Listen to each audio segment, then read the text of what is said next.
bin hier in Fremantle im Westen Australiens, wo ich gleich Alison Dawn treffen werde. Alison arbeitet für die NGO Tangaroa Blue, eine Organisation, die sich gegen die Plastikverschmutzung in Australien einsetzt. I'm here in Fremantle, Western Australia, together with Alison, who works for Tangaroa Blue, NGO. Hi Alison. Hello. Can you just maybe shortly explain us what is Tangaroa Blue all about? Yes, Tangaroa Blue Foundation is a marine conservation organisation, and we focus on marine debris, so cleaning up beaches and recording what we find and developing source reduction plans to ultimately remove the threat of rubbish entering the ocean in the first place. So we're trying to work out, where is the rubbish coming from? Is it coming from people going and leaving things at the beach when they go and have a picnic, or is it coming from people fishing? If it's fishing, is it commercial or is it recreational? Is it coming from shipping? You know, because even though ships are not allowed to, it's not legal to dump rubbish at sea anymore, a lot of them still do it. Do you often find animals at the beach who died due to the cause of plastic, or? Thankfully, I don't often find them, but certainly we have plenty of statistics. The most common ways, I guess, of an animal being impacted by marine debris would be through entanglement. So we see awful situations where birds and dolphins are caught up in fishing line. They might have hooks in their wings, or in their jaws, or wrapping around fins, that sort of thing.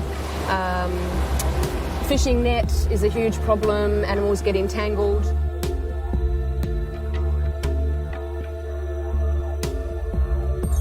It's a dead seabird that's got lots of different pieces of plastic inside it. You know, it might have a lid, it might have a cigarette lighter. Animals don't distinguish between something that's plastic and man-made and something that's food.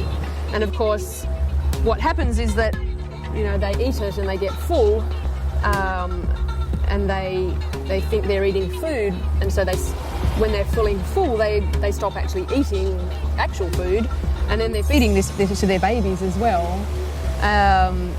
And of course, they're not eating food, so they die from starvation, even though they think they're full. When we arrived here in Fremantle, we already spotted in the river some plastic. What do you say about that? It is a really big problem. Littering is a big problem here. Kids are educated in primary school about litter. We've got lots of education programs about the importance of not littering.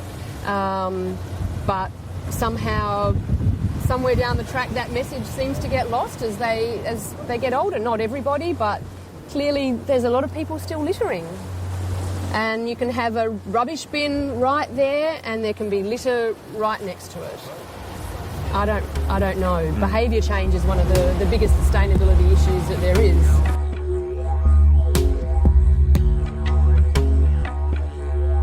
Kurz nachdem wir hier in Fremantle angekommen sind, mussten wir schon leider feststellen, dass wir Plastik gefunden haben am Flussbett hier am Swan River.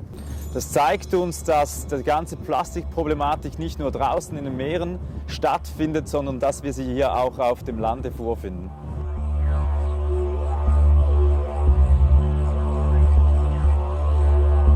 Auch hier in Fremantle am Flussufer des Swan Rivers haben wir wieder etlichen Plastik gefunden. Es scheint also ein globales Problem zu sein.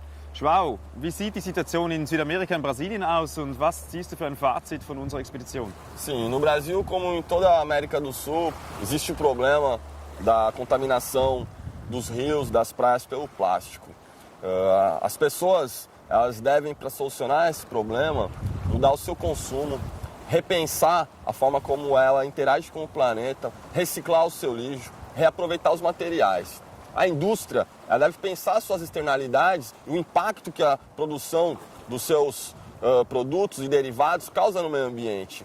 A humanidade já ultrapassou os limites do planeta Terra.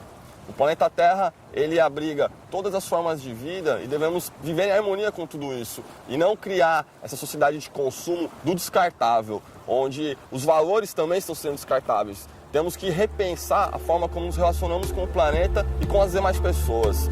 Temos apenas um planeta e ele não é descartável.